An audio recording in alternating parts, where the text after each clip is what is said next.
Morning students, myself Prazulika, your science teacher. Today science online class is going to start. Open your book and listen very carefully. Lesson 1 is living and non-living things. हमारा lesson 1 है जीवित और अजीवित वस्तुएं। इस lesson को पढ़ने के लिए आप अपनी बुक में सबसे पहले ऊपर एक पिक्चर बनी हुई है, उसको ध्यान से देखिएगा। Look at the above picture carefully and note down few things that you see in the box below. इस पिक्चर को ध्यान से देखो और इसमें कुछ चीज़ें आपको नज़र आ रही हैं, उन्हें आपको एक बॉक्स बना हुआ है उसके अंदर लिखना है। इन द पिक्चर में आपको नज़र आ रही हैं जैसे tree, cloud, bird, seesaw, man, children, flowers etcetera. इसमें आपको पेड़, बादल, पक्षी, सीसॉ झूला जो होता है, मनुष्य, बच्चे, फूल आदि चीज़ें नज़र आ रही हैं। Now look around your self in the room. जब आप अपने कमरे में आसपास या स्कूल के कमरे में कुछ चीज़ें देखते हैं तो उन्हें भी and add few more things to your list. तो उन चीज़ों को आपको इस लिस्ट में लिखना है। जिस प्रकार से टेबल, चेयर, फैन एट्सेट्रा आदि चीज़ें पाई जाती हैं, उसी तरह से कुछ और चीज़ों के भी नाम इसमें आप लिखेंगे, जैसे ब्लैक बोर्ड, डस्टर, चौक, स्मार्ट बोर्ड, चार्ट्स आदि। Look out of the window. जब आप खिड़की से बाहर देखते हैं, विंडो से बाहर देखते हैं, and you will find few more things. तो कुछ और अन्य चीज़ें भी आपको दिखाई देती हैं जो आप इस लिस्ट में ऐड कर सकते हैं, जैसे बिल्डिंग, कार, बस एटसेट्रा। तो आउट ऑफ द विंडो आप लिखकर इसमें आप और एक्स्ट्रा चीज़ें लिख सकते हैं, जैसे bike, dogs, cloud, sky, birds, roads, shops etcetera. इस तरह की बहुत सारी चीज़ें आपको विंडो के बाहर नज़र आती हैं। Now this topic is complete. Good morning students, myself Prazulika, your science teacher. Today science online class is going to start. Open your book and listen very carefully. Lesson 1 is living and non-living things, जीवित और अजीवित वस्तुएं। इसका topic number 2 आज start हो रहा है, features of living things, जीवित वस्तुओं के गुण। Number 1, all living things show movement. सभी जीवित वस्तुएं गति दर्शाती हैं। Animals move from one place to another in search of food and shelter. सभी जानवर एक जगह से दूसरी जगह अपने भोजन की तलाश में या अपने आश्रय के लिए एक जगह से दूसरी जगह मूव करते हैं। A fish has fins to swim in water. एक मछली पानी में अपने फिन्स के द्वारा तैरती है। Birds have wings to fly. पक्षी अपने पंखों के द्वारा उड़ते हैं। Other animals have legs to move. और दूसरे जानवर अपने पैरों के द्वारा मूव करते हैं। इसी तरह से प्लांट्स में भी मूवमेंट शो होता है। Plants too show movement but in a different way. Plants में गति होती है परंतु वो दूसरे तरीके से होती है। They remain fixed to the soil by their roots. वे मिट्टी के अंदर अपनी जड़ों के द्वारा जमीन में फिक्स रहते हैं। They show movement in some special ways. और अलग तरीके से अपनी गति को दर्शाते हैं। The stem always grow upward and root downward. तना हमेशा ऊपर की तरफ को ग्रो करता है और जड़ें हमेशा नीचे की तरफ को, मिट्टी में नीचे की तरफ को ग्रो करती हैं। ए सनफ्लावर टर्न्स टूवर्ड्स सनलाइट। एक सूरजमुखी का पौधा जैसा कि आप देखते हैं उसे, तो वो सनलाइट की तरफ को उसका मुँह रहता है, तो वो सूरज की तरफ गति करता है। The leaves of touch me not plant. आप अपनी बुक में पिक्चर देखिएगा, एक टच मी नॉट प्लांट बना हुआ है। उसमें अगर हम उसकी पत्तियों को जरा सा छू दें तो वो छूने पर मुरझा जाती हैं। तो ये उसमें गति शो होती है।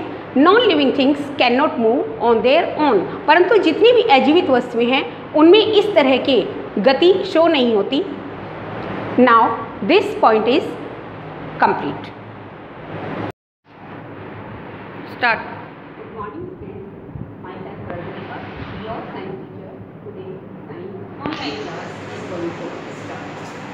Open your book and listen very carefully. Lesson 1 is living and non-living things. इसके बारे में, जीवित और अजीवित वस्तुओं के बारे में ये लेसन है।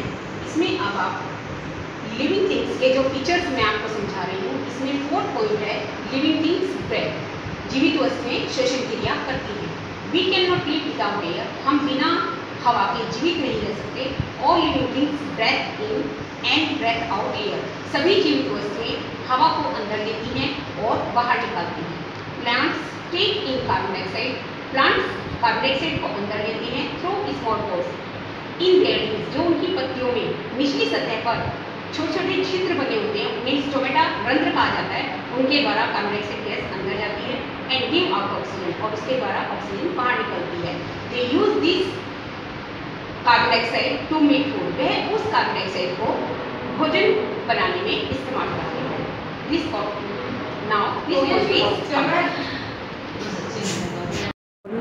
Good morning students, myself Rajlika, your science teacher. Today science का लेसन 1 आपका स्टार्ट हो चुका है। लेसन 1 है living things and non living things, जीवित और अजीवित वस्तुओं के बारे में। Open the page number 9 and listen the features of living things का नंबर 6 पॉइंट है लिविंग थिंग्स रिप्रोड्यूस, जीवित वस्तुएं प्रजनन करती हैं। टू रिप्रोड्यूस मीन्स, प्रजनन का मतलब है to produce more of own kind, अपनी ही जैसी चीज़ों को पैदा करना।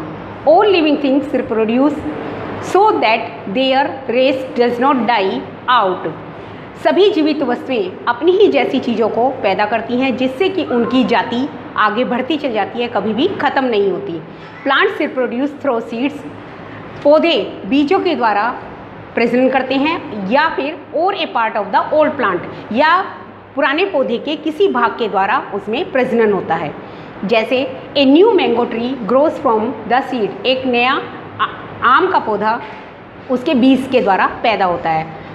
Now we can understand with the help of a diagram. जैसे आपको ये दिखाया गया है, एक बीज दिखाया गया है, वो ज़मीन में जब लगाते हैं उसे, तो उससे नया प्लांट निकल आता है, इसे सीडलिंग कहते हैं। थोड़े दिन बाद वही सीडलिंग बड़ा ट्री बन जाता है। A seed grows into A small plant, पहले एक बीज छोटे से पौधे में चेंज होता है and then into a tree, और बाद में बड़ा पेड़ बन जाता है। Now this topic is complete. Good morning students, myself Rajlika, your science teacher. Today science online class is going to continue. Now lesson number 1 आपका living and non living things आपका स्टार्ट हो चुका है। अब आपके इसमें मैं आपको question answer, short question answer कराऊंगी। इसके सेकंड पार्ट है इसका, answer the following question in brief. इनके आंसर आपको ब्रीफ में देने हैं। Question number 1 is what are natural things, प्राकृतिक वस्तुएं क्या हैं। गिव 2 एग्जाम्पल्स, 2 उदाहरण देकर बताइए। Now answer is things given to us by nature are called natural things. जो चीज़ें हमें प्रकृति से प्राप्त होती हैं उन्हें हम प्राकृतिक वस्तुएं कहते हैं, जैसे प्लांट्स, माउंटेन आदि। इसमें आपको और भी अन्य चीज़ें भी प्रकृति से जो मिलती हैं वो भी आती हैं। Now question number 2 is what are man made things, मानव निर्मित वस्तुएं क्या होती हैं। गिव 2 एग्जाम्पल्स, 2 उदाहरण देकर बताइए। इसका आंसर है आपका things which are made by man are called man made things. जो वस्तुएं मनुष्य के द्वारा बनाई जाती हैं उन्हें हम मैन मेड थिंग्स यानी मानव निर्मित वस्तुएं कहते हैं। एज बिल्डिंग, कार एटसेट्रा, जैसे बिल्डिंग्स, कार एटसेट्रा आदि, और अन्य भी वस्तुएं बहुत सारी ऐसी हैं जो मनुष्य के द्वारा बनाई जाती हैं। Okay, good morning students, myself Rajlika, your science teacher. Today science online class is continue. Lesson number 1 living and non living things, ये आपका स्टार्ट हो चुका है। इसमें अब आपका ये लेसन कंप्लीट हो गया है। अब इसकी हम एक्सरसाइज शुरू करेंगे इसकी। अब इसका थर्ड पार्ट है answer the following question in detail. Question number 1 है इसका, list the features of living things, जीवित वस्तुओं में कौन कौन से गुण पाए जाते हैं। आंसर है इसका, लिविंग थिंग्स मूव, जीवित वस्तुएं गति करती हैं। नीड फूड, भोजन की आवश्यकता होती है। ग्रो, वृद्धि करती हैं। फील, महसूस करती हैं। ब्रेथ, श्वसन क्रिया करती हैं। एंड रिप्रोड्यूस, और प्रजनन का गुण पाया जाता है। जैसे as plants, animals, birds and human beings etcetera, जैसे पौधे, जानवर, पक्षी, मनुष्य आदि। Now question number 2 is what are the various organs of breathing found in different living beings, explain given examples. विभिन्न प्रकार के जानवर जीवित वस्तुओं में किस तरह के श्वसन के अंग पाए जाते हैं, इन्हें उदाहरण देकर समझाइए। Now answer is animals have different organs for breathing। जानवरों में श्वसन करने के लिए बहुत सारे अंग पाए जाते हैं श्वसन क्रिया के लिए, जैसे a fish breathes through gills, मछली अपनी गलफड़ों द्वारा गिल्स के द्वारा श्वसन क्रिया करती है। and insect breathes through spiracles, जो छोटे छोटे कीट होते हैं वो श्वास रंध्रों द्वारा श्वसन क्रिया करती हैं। Some animals like earthworm breathe through their moist skin, कुछ जानवर जैसे केंचुआ आदि ये अपनी चिकनी त्वचा के द्वारा श्वसन क्रिया करती हैं। A frog breathes through its skin when in water। Frog मेंढक जो है उभयचर प्राणी है, एम्फीबियंस है, यह पानी और जल और थल दोनों जगह रहता है। जब ये पानी में रहता है तब तो अपनी स्किन के द्वारा श्वसन क्रिया करता है। And through nose and lungs when on land, और जब ये जमीन पर आता है तो अपनी नाक और फेफड़ों के द्वारा श्वसन क्रिया करता है। ह्यूमन बींग्स एंड एनिमल्स, मनुष्य और जानवर जैसे dog, cat, lion, tiger, birds etcetera breathe through lungs. मनुष्य और दूसरे जानवर जैसे कुत्ता, बिल्ली, शेर, चीता, पक्षी आदि ये सब आप फेफड़ों द्वारा श्वसन क्रिया करते हैं। Now this question is complete.